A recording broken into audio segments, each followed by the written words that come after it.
I've known Zach for about 14 years now. I met him when I was 8 years old and I moved here from Texas. And we instantly became best friends. We met at church. And honestly, when I moved away at 15, I did not think we would be friends 6 years later. I'm a bit of a pessimist, and I just figured we would fade away and drift apart over the years. And we didn't, because I'm here. And that's not because of me, that's because of Zach. Zach just kept showing up for me and my family all the time. At graduations and weddings and birthdays and holidays, Zach was always there whenever he could be. Whenever he was anywhere remotely close to us, he would show up. And I'm really glad he did. I'm glad we're still friends to this day. It's not because of me, it's because of you. I love you both. You guys are awesome. And Zach can drive you crazy sometimes, Kaya, but from experience I know he will always be there. He might not be doing the smartest thing, he might be doing something really annoying, but he'll be there. He will show up, he will be there when it matters to you. So, congratulations, I'm blessed to call you both family.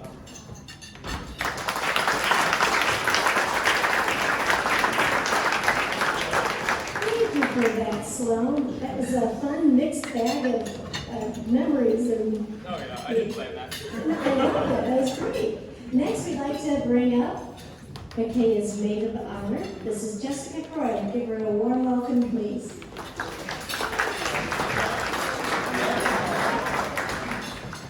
Unlike Sloan, I could not memorize mine. Okay, so wow, you're officially married. You always said you'd only marry someone if they were either rich or a personal chef. And I'm sorry to say this, but Zach is neither rich nor a personal chef. On a more serious note, you've been my best friend since my junior year of high school because while waxing my eyebrows and accidentally slipping out, I love you. And trying to make it less awkward by saying, I mean, I'm sure I will.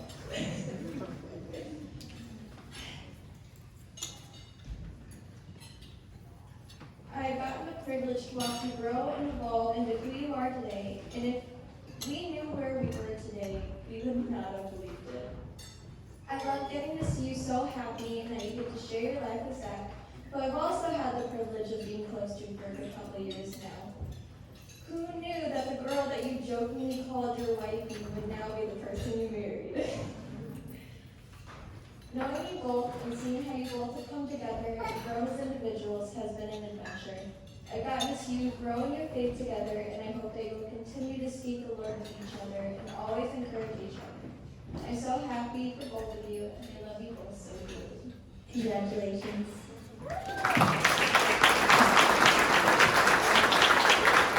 Thank you, Jessica.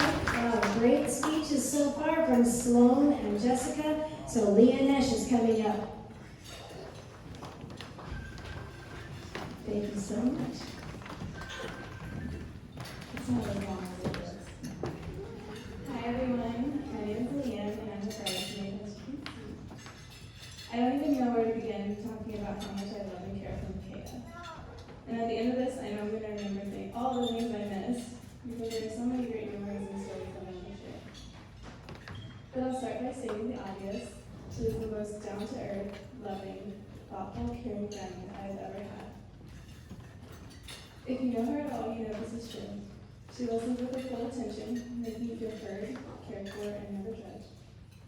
There have been times when she has felt that I was upset or having a bad day and stopped me to ask, can I pray for you? And Micaiah was the first person that ever did that for me. And as I write this speech, a very specific verse comes to mind.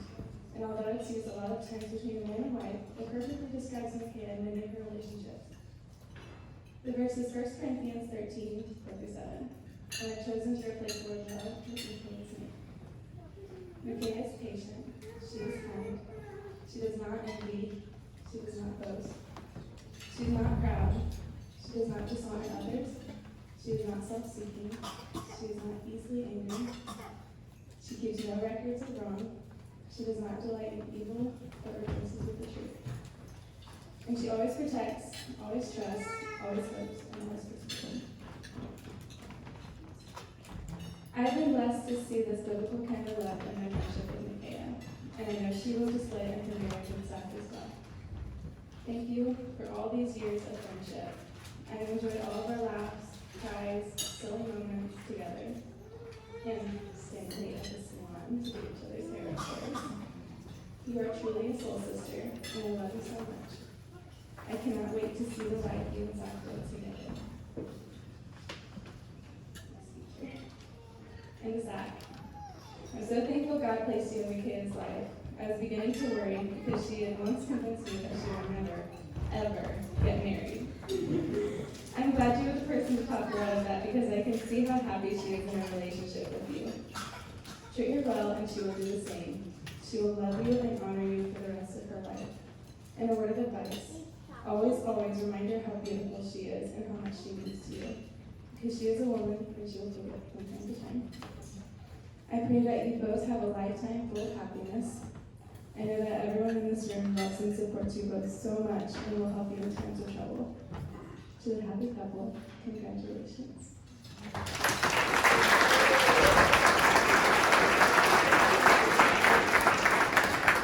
Wow, very nice. You know, before the ceremony, I was asking some of the bridal party who's the most nervous about giving their speech, and they all seemed to feel they were nervous, but they're doing really well. They're hitting it out of the park. Well, next, Brock Baker, we'd like to hear from you. Hello. Sorry, that's mine. I want to make it very clear, this was a last-minute decision to come up here. Just throwing it out there off the bat. But I feel like it would be a shame for me not to say anything at one of my best friend's wedding.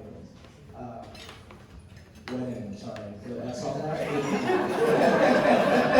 Yeah, just one. There will never be another. But no, I guess I wanted to say that I'm very, very appreciative of you. You've been one of my best friends for a long time. You've always been there for all of us, and that means a lot. You know? So I wanted to say thank you, and I'm very happy for the two of you tonight. And I wish, and I hope for the best for both of you, and the most success. All right, so.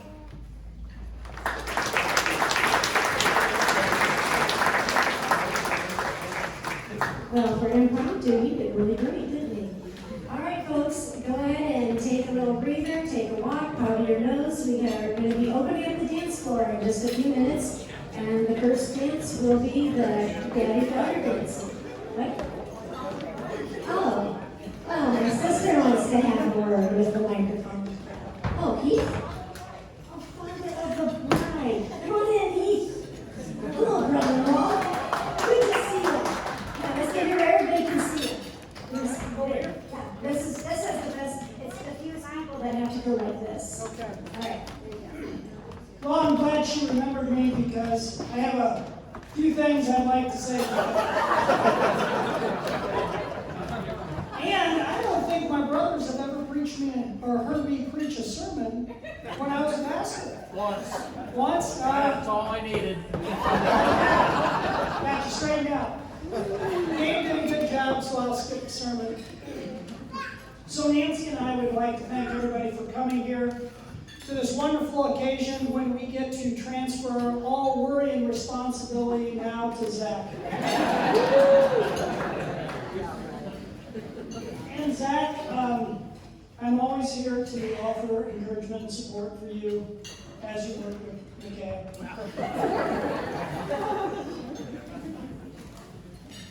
So this morning when I was putting together my few words here, I happened to think about it. I was just a few years older than you, Zach, when Micaiah came into my life. I can still remember Nancy saying, "Look at this," and there was this thing protruding in her belly, moving from one side to the other. And I had a flashback of the movie Alien.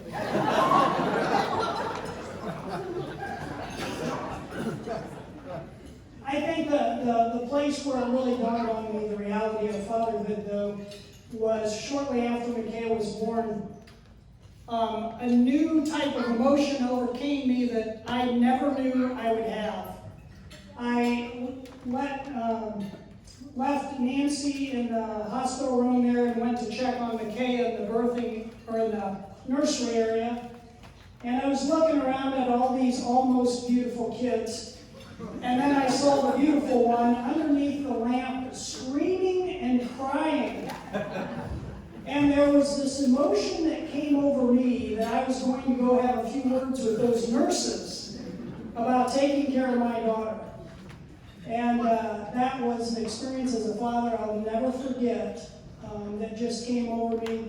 And Zach, as a husband, I'm sure you're experiencing some of the same emotion of protecting, cherishing, taking care of Micaiah, and if not, we'll have a little talk. So as she grew, there were a number of different things that happened. I remember coming home and seeing a little sticker when she had just learned to crawl, and it said, "I love Elkhart General Hospital." And a big old goose egg on her forehead where she had fallen through a stairwell down and had her first of several concussions.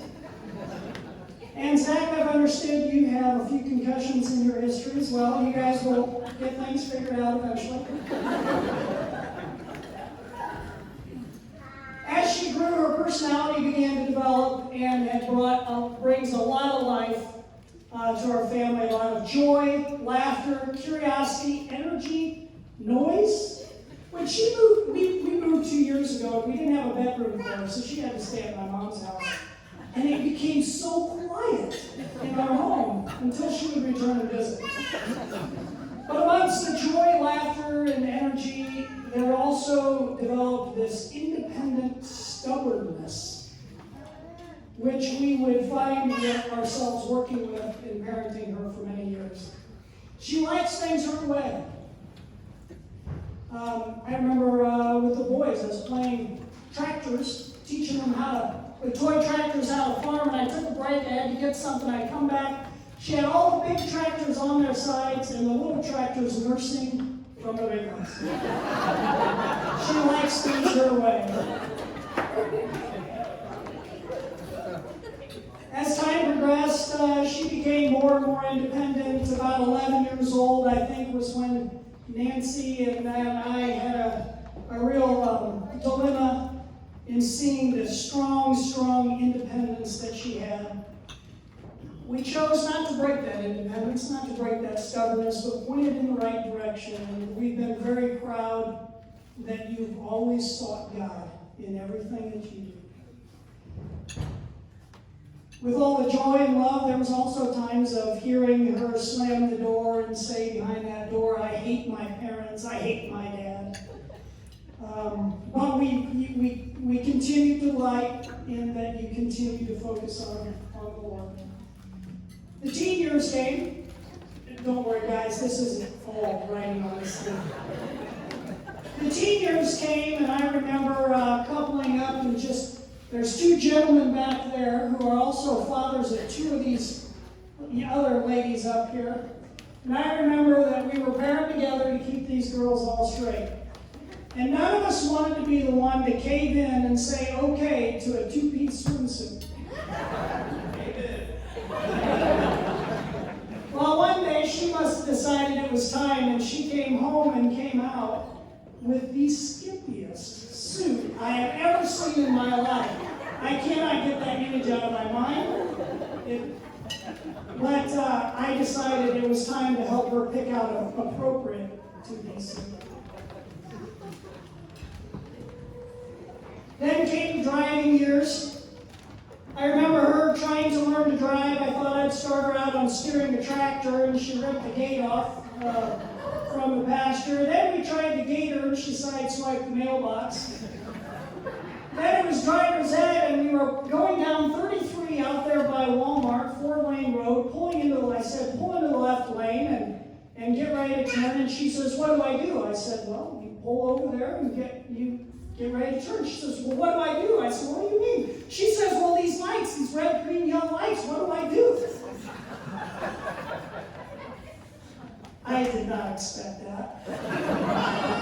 And then she was able to independently drive, and I can remember the car had some things that didn't look quite right on it, and she said she was backing out of the driveway, and she bumped into things, some things, she got out, she moved it, and she was backing out, and she heard a crunch, but she was in a hurry, so she just pushed the gas and kept going, and there went the mirror. Thank goodness Zach drives the car now. So amidst all those years and all the independence and the piercings and the tattoos and the arguments, we never gave up hope that someday we would get to transfer responsibility to another man. But we also never stopped loving you. Zach came on the scene, and as a father, I always told her in high school, I said, stay away from boys, none of them know anything until they're out of high school. She listened, and then she started showing interest. And I can remember the evening before Zach came, the excitement and the delight that lit up inside of you that I hadn't seen since a little girl.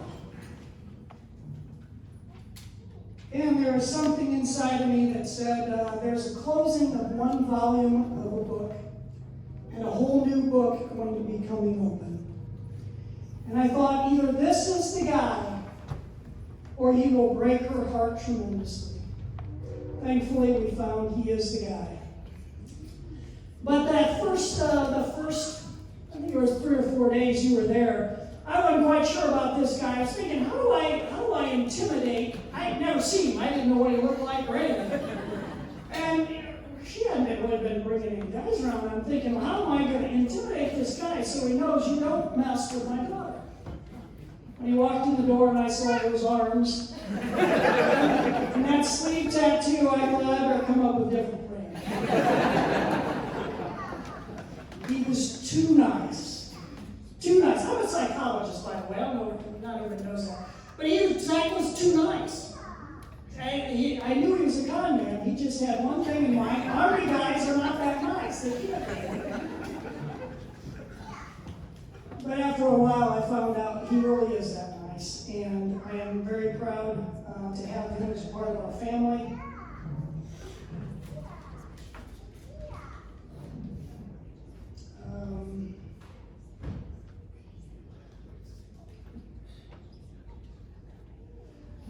I had some other stuff here that Gabe pretty much already covered, but just to say this, I'm very glad to have you, Zach, as part of the family. As a father, I really believe that I can truly hand her to you and know she will be taken care of. Welcome to the family, and Micaiah, I love you all the way to the moon.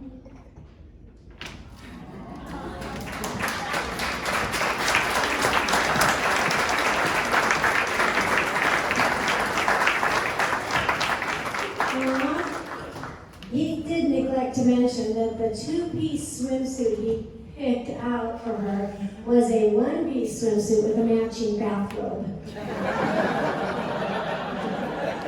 I'm so sorry, I almost missed your speech. I mean, we would not have wanted to miss that wonderful mix of memories and wisdom and wit. Very fun. Thank you. Anybody else, or are we ready to open the dance floor up to the daddy-daughter dance? Don't get too comfortable. You're leading off. So, you guys want to take a few minutes, get a breath of fresh air, take a walk, anyone, or go right to the dance floor? Doesn't matter, because Layton's going to start music anyways.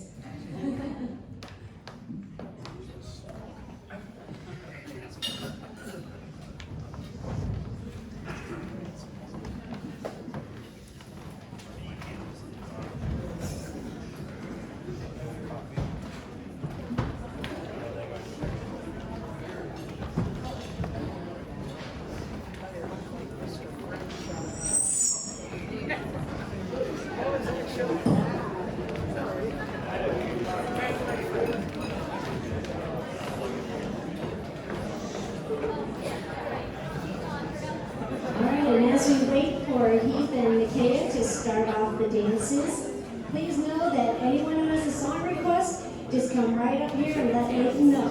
He's got a little piece of paper and pen right here.